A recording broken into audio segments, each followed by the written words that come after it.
Magandang umaga po sa bawat isa sa inyo. Welcome back to our 365 Daily Devotions. Gusto po nang batiin si Kuya Boy and Ate Nene Tangkangko. Hello po sa inyo. Patuloy po kayong pagpalain ng ating Panginoon. Now, ngayong umaga po, tutuloy po natin yung ating series na Walking in Obedience. Yung pagsunod po natin sa Panginoon, ano po yan, araw-araw. Ginagawa natin everyday. And of course, meron pong pagpapala sa pagsunod sa ating Panginoon. Meron talagang blessings, enormous blessing sa pagsunod sa ating Panginoon.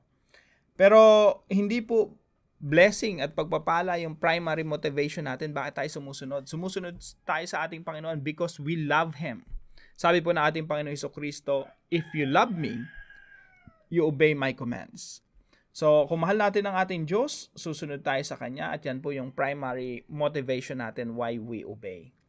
Ngayong umaga po, ang pag-aaralan po natin ay matatagpuan po sa James chapter 1 verse 22 to 25. Ito po ang sinasabi ng Diyos sa pamamagitan ni Apostol Santiago. Do not merely listen to the word and so deceive yourselves. Do what it says.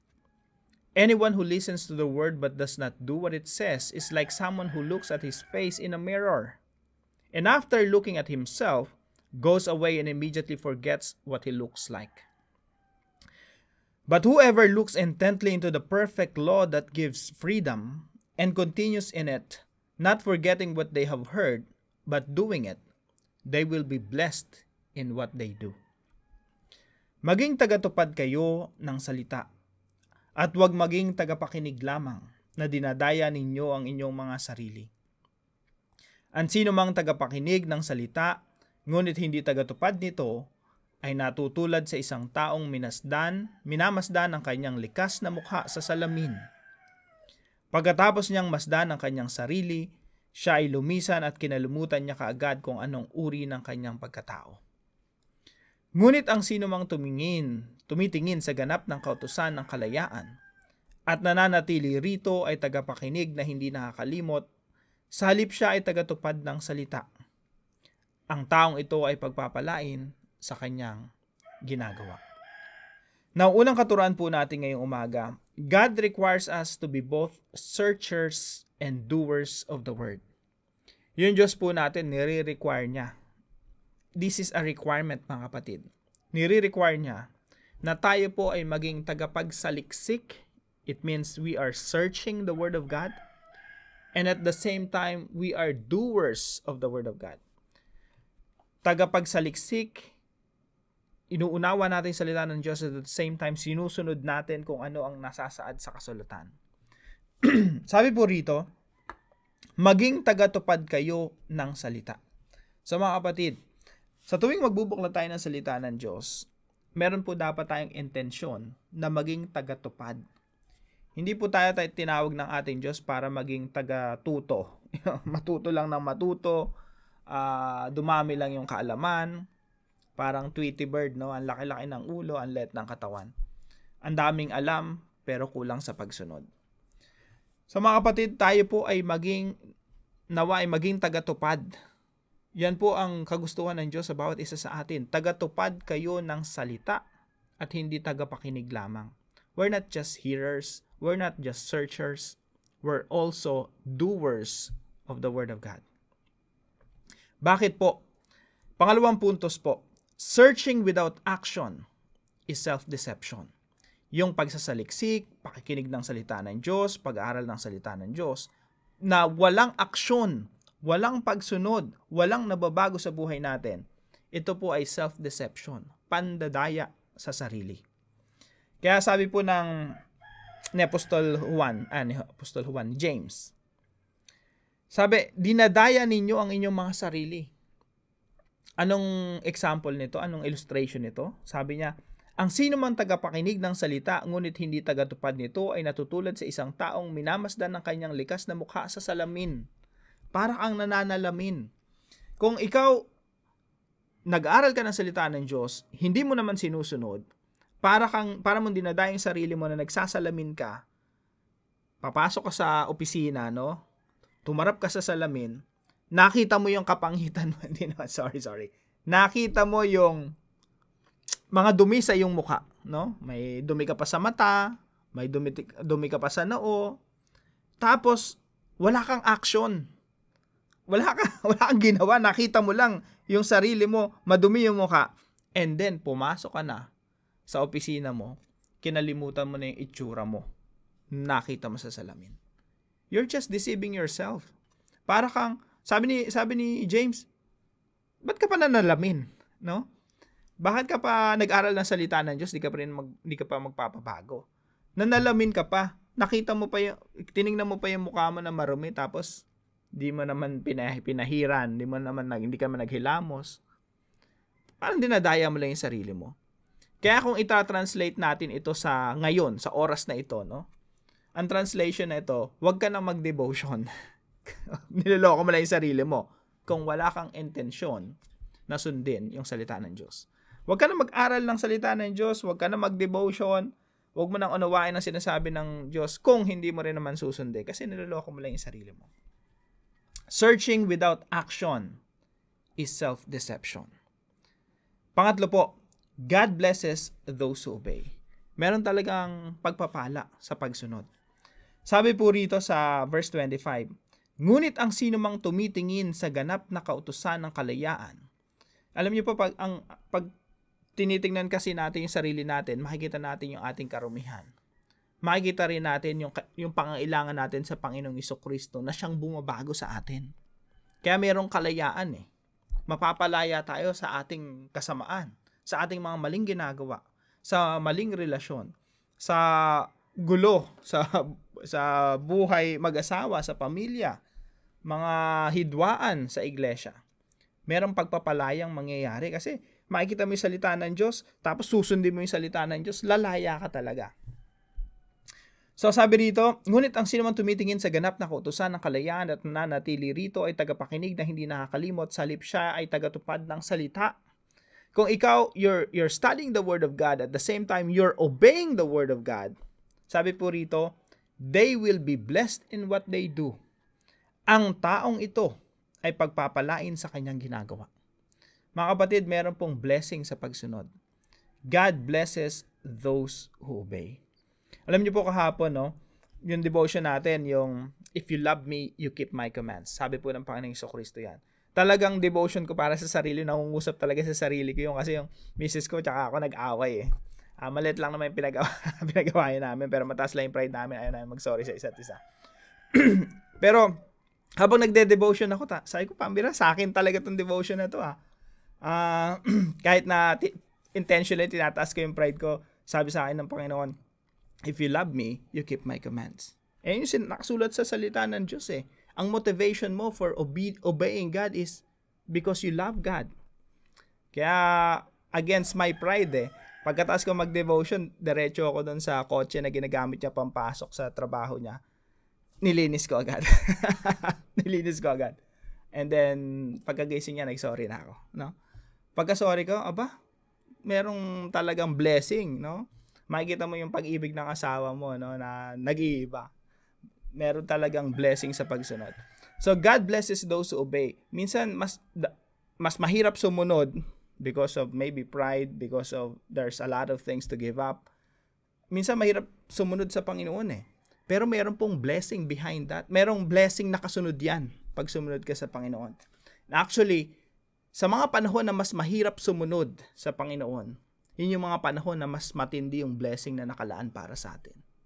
Sa mga panahon na ang hirap-hirap sumunod sa Panginoon, yun yung mga panahon na mas malaki yung blessing na nakalaan para sa atin. God blesses those who obey.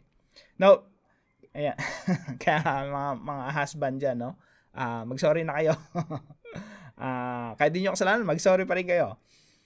So, application po sa devotion natin na ito, sa mga talatang ito. Number 1, be intentional in searching and obeying. Maging intentional po tayo sa pagsasaliksik at sa pagsunod. Kaya po, pag sinabi po nating intentional, ito yung bago mo pa buklatin yung salita ng Diyos, meron ka ng balak. Meron ka ng gustong gawin. Ano po yung gusto nating gawin? Unawain ang sinasabi ng banal na kasulatan at maging handa sa pagsunod kung ano man ang nasasaad sa kasulatan. Kasi sigurado po ako mga kapatid, sa tuwing bubuksan natin ang banal na kasulatan, mangungusap ang Diyos sa pamamagitan ng Santong Espiritu, gagamitin niya yung banal na kasulatan upang mangusap sa ating mga puso. At yung Santong Espiritu mag-uudyok sa atin ng mga bagay na dapat natin gawin at mga bagay na hindi natin dapat gawin. Kaya dapat po meron tayong intensyon na unawain ang sinasabi ng salita ng Diyos, at the same time may intensyon tayo na sumunod kung ano man ang madidiscover natin sa salita ng Diyos. Number 2 po, let's face the mirror with the readiness to remove our impurities. Humarap po tayo sa salamin ng salita ng Diyos na may kahandaan sa ating mga puso na tanggalin kung ano man ang mga kapangitan na makikita natin sa ating mga sarili. Sabi po rito, yung kautusan ng Diyos, ganap, perfect yung kautusan ng Diyos. Actually, para po mas lumalim tayo dyan, no? Yung Biblia, lahat ng mga kautusan sa Biblia, yung moral standard ng Diyos, yung perfection na yun, nasa mukha ng Panginoong Jesucristo. Kaya po, pag nananalamin tayo, hindi lang kautusan ng Diyos ang nakikita natin. Ang nakikita natin, mukha ng Panginoong Jesucristo. Maikukumpara natin yung sarili natin sa mukha ng Panginoong Jesucristo, at dahil perfect ang Panginoong Jesucristo, makikita natin yung imperfection natin at patuloy tayong magpapabago sa Diyos. Lord, make me like the Lord Jesus Christ. Alam niyo po, sabi po sa banal na kasulatan, Romans chapter 8 verse 28, ito yung gusto talaga ng Diyos sa atin eh. Kaya pag nananalamin tayo, laging mukha ni Jesus Christ yung makikita natin, kasi gusto ng Diyos na someday maging katulad tayo ng ating Panginoong Jesucristo, and we are being changed right now by God's Word through the Holy Spirit, or by the Holy Spirit through God's Word, to conform us into the image of the Lord Jesus Christ. Kaya sabi po rito sa Romans 8:29, for those God foreknew, He also predestined to be conformed to the image of His Son. Sapagkat sa mulat mula pa'y alam na ng Diyos kung sino ang magiging Kanya, at ang mga ito ay pinili Niya upang maging katulad ng Kanyang anak. Mga kapatid, gusto po ng Diyos maging katulad tayo ng ating Panginoong Jesucristo. Kaya po pag tayo nananalamin, ang makikita talaga natin si Jesucristo. Yung mga kautusan ng Diyos, yun po yung standard ng Diyos na ipinamuhay ng ating Panginoong Jesucristo. Kaya sa tuwing mananalamin tayo, makikita natin si Jesus Christ, yung purity ng Panginoong Jesucristo and impurities natin. Makikita natin, Lord, ito pala kailangang mabago. I repent. Pagsisisihan ko to, magpapabago ako sa inyo. Magpapasakop ako sa pagkilos ng Santo Espiritu sa buhay. Hanggang sa mabago ako araw-araw. Sabi nga sa panalangin ng ating Panginoong Jesucristo, sanctify them. Pinapanalangin niya yung kanyang mga disipulo. Sanctify them by the truth. Your word is truth. Ano po ang sa Tagalog dito? Pakabanalin mo sila. Pakabanalin tayo. Sa pamamagitan ng katotohanan, ang iyong salita ay katotohanan. So mga kapatid, when we face the mirror of God's Word, ang gusto ng Diyos, pakabanalin tayo. Patungo saan? Patungo sa pagbabago hanggang sa maging katulad natin ang ating Panginoong Jesucristo. Until we conform into the likeness of the image, or to conform into the likeness of the Lord Jesus Christ. So let's face the mirror with the readiness to remove our impurities. And number 3 po, let's obey even when it is hard to obey, knowing that there is a blessing in obedience. Sumunod po tayo.